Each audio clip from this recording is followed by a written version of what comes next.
लोग कहते हैं कि बदलता है जमाना सबको। औरत वो है जो जमाने को ही बदल कर रख दे। औरत वो है जो जमाने को ही बदल कर रख दे। जी हाँ, किसी कवि की ये खूबसूरत पंक्तियाँ बिल्कुल सटीक बैठती हैं भारत की उन महिलाओं के बारे में जिनकी चर्चा आज पूरे विश्व में हो रही है। रॉकेट की रफ्तार अपने हौसलों की उड़ान भर रही ये महिलाएं बहुत ही तेजी से पुरानी सोच को पीछे छोड़कर नया इतिहास लिख रही हैं। अब तक आप समझ ही गए होंगे दोस्तों कि मेरा इशारा किन की तरफ है। नमस्कार, आशा है आप सभी स्वस्थ और सुखी होंगे।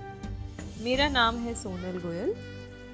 मैं 2008 बैच की IAS ऑफिसर हूँ और फिलहाल त्रिपुरा भवन में नई दिल्ली में रेजिडेंट कमिश्नर के पद पर कार्यरत हूँ। जी हाँ दोस्तों, तो जैसे मैंने अपने इंट्रो में कहा कि आज का मेरा voice of women episode number 6 dedicated है भारत की उन महिला साइंटिस्ट को, विमेन साइंटिस्ट को, जिनके कठिन परिश्रम और प्रयास का परिणाम हम सबके सामने है, ऐतिहासिक चंद्रयान मिशन।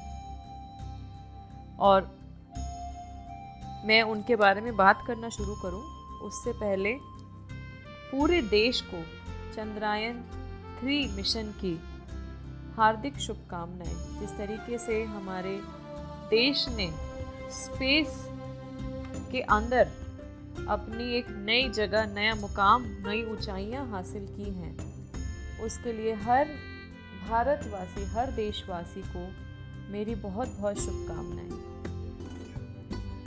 और यकीनन चंद्रयान 3 की सफलता हमारे लिए बहुत महत्वपूर्ण है और आज हर भारतीय का सिर गर्व से ऊंचा हो गया है। कभी स्नेक चार्मर्स का देश कहे जाने वाले भारत ने जो ये नया माइलस्टोन, एक नई उपलब्धि अचीव की है, इससे पूरी दुनिया आज के नए भारत को एक नए नजरिए से देखने के लिए मजबूर हो गई है। और हमारा देश चांद के साउथ पोल पर रॉकेट भेजने वाला दुनिया का पहला देश बना है। इंडिया ने चांद के साउथ पोल पर रॉकेट भेजकर जो उपलब्धि हासिल की है, उससे वो ऐसा करने वाला पूरी दुनिया का पहला देश बन गया है पूरे वर्ल्ड में।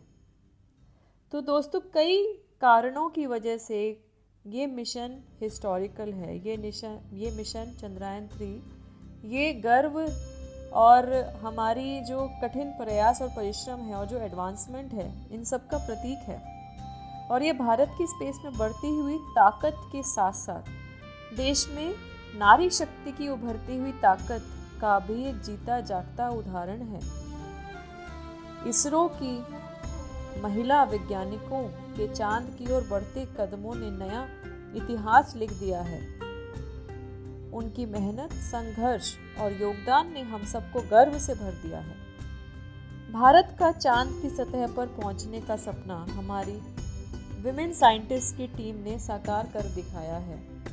तो आज voice of women episode number 6 में मैं आपसे उन महिलाओं के बारे में बात करूंगी जिन नारी शक्ति ने हमारे देश का तिरंगा चांद पर लहराया है।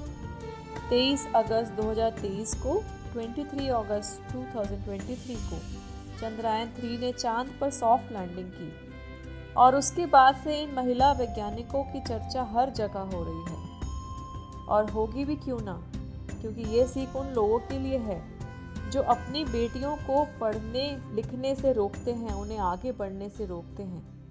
इस मिशन की सफलता के बाद जब माननीय प्रधानमंत्री जी ने हमारे देश की महिला साइंटिस्ट के साथ में इंटरैक्शन की, उनको शुभकामनाएं दी, उस टाइम में माननीय प्रधानमंत्री जी ने कहा कि किस तरीके से ये विमेन हु इंस्पायर अस, किस तरीके से वो एक लीडरशिप प्रोफाइल में स्पेस मिशन को लीड कर रही हैं, उसमें अपने अपना काम कर रही हैं और किस तरीके से नारी शक्ति फॉर न्यू इंडिया का ये जीता जागता उदाहरण है।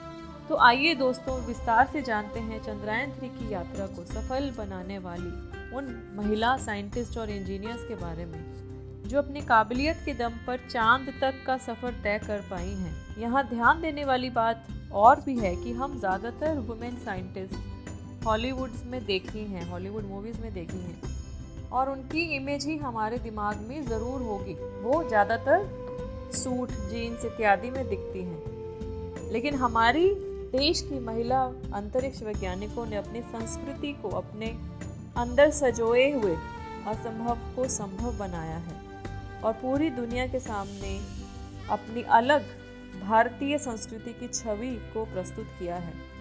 आज भारत की स्पेस साइंटिस्ट साड़ी वाली महिला साइंटिस्ट के नाम से सोशल मीडिया में ट्रेंड कर रही हैं। यूँ तो इसरो में इस मिशन के लिए 50 से अधिक महिलाएं कई वर्षों से काम कर रही हैं, लेकिन सबके बारे में आज यहाँ चर्चा करना, बताना थोड़ा मुश्किल होगा। इसलिए मैं कुछ महिलाओं के बारे में ही बात करूंगी, लेकिन इस मिशन का श्रेय, उसकी सफलता का श्रेय निश्चय ही इन सभी को मिलता है। इन सभी में सबसे पहला नाम आता है doctor M Vinita. Doctor M Vinita Chandrayaan two जो मिशन था उसकी प्रोजेक्ट डायरेक्टर भी रह चुकी हैं और बहुत गर्व की बात है कि विनीता मून मिशन का नेतृत्व करने वाली पहली महिला है। मून मिशन का नेतृत्व करने वाली पहली महिला हैं और चंद्रयान की डेटा क्वीन मानी जाने वाली विनीता इलेक्ट्रॉनिक सिस्टम इंजीनियर हैं और बड़े से बड़े डेटा को भी संभालने में माहिर हैं। उन्होंने 2006 में सर्वश्रेष्ठ महिला वैज्ञानिक का अवार्ड भी मिला। इससे पहले विनीता कार्टोसैट 1, ओशनसैट 2 और ईगा ट्रॉपिक्स उपग्रहों के मिशन से जुड़े सिस्टम की सह निदेशक भी रह चुकी हैं। बहुत ही इंस्पायरिंग स्टोरी है डॉक्टर एम विनीता की। दोस्तों, हम सबको पता है कि कल्पनाओं की सीमाएं नहीं होती। चित्तूर की रहने वाली कल्पना कला हस्ती ने इस बात को साबित कर दिखाया है। बैंगलोर की रहने वाली कल्पना IIT खड़गपुर से एरोनॉटिकल्स इंजीनियरिंग की डिग्री लेकर 2003 में बतौर वैज्ञानिक इसरो में शामिल हुई। कल्पना बीते 4 सालों से दिन रात इस मिशन के लिए मेहनत कर रही थी। उन्होंने UR सैटेलाइट सेंटर में डेप्टी प्रोजेक्ट डायरेक्टर के तौर पर खास भूमिका निभाई है। कल्पना चंद्रयान-3 की डेप्टी डायरेक्टर हैं और उनका काम लैंडर को तैयार करना था ताकि वह पिछले बार की तरह कोई गलती ना करे। इसके साथ ही उन्होंने चंद्रयान-2 में भी अपनी अहम सक्रिय भूमिका निभाई थी। चांद पर रॉकेट भेजकर सूरज की तरह कोने कोने तक नारी शक्ति का प्रकाश डाल रही लखनऊ की रॉकेट वुमेन साइंटिस्ट श्रीमती ऋतु करिढाल श्रीवास्तव जी की बात तो मैंने अपने पहले एपिसोड में भी की थी, जो चंद्रयान-3 के मिशन डायरेक्टर हैं। चंद्रयान-3 की लैंडिंग की जिम्मेदारी ऋतु जी को सौंपी गई थी और नतीजा आज हम सभी के सामने है, प्रत्यक्ष है। मंगलयान मिशन में अहम भूमिका निभाने वाली मिनाल रोहित इसरो की प्रमुख महिला साइंटिस्ट में से एक हैं। मार्स ऑर्बिटर मिशन के लॉन्च के दौरान सिस्टम इंटीग्रेशन इंजीनियर के रूप में इन्होंने काम किया और इसके अलावा वो हेड इंजीनियर और प्रोजेक्ट मैनेजर के रूप में भी काम कर चुकी हैं। इन्होंने चंद्रयान-2 मिशन के दौरान भी अत्यंत महत्वपूर्ण योगदान दिया था।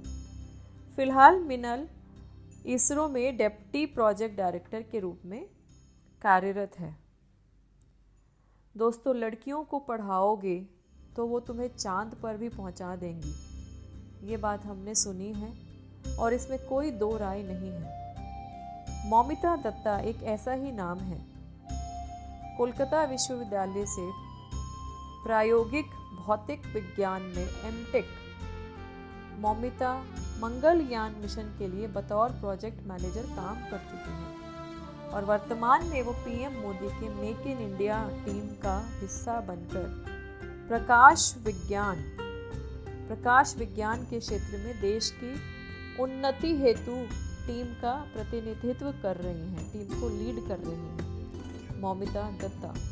नया एक अध्याय लिख रही हैं एक और वरिष्ठ महिला scientist Shrimati V R Lalitha Ambika, जिन्होंने चंद्रयान-3 मिशन की सफलता में अपना महत्वपूर्ण योगदान दिया है।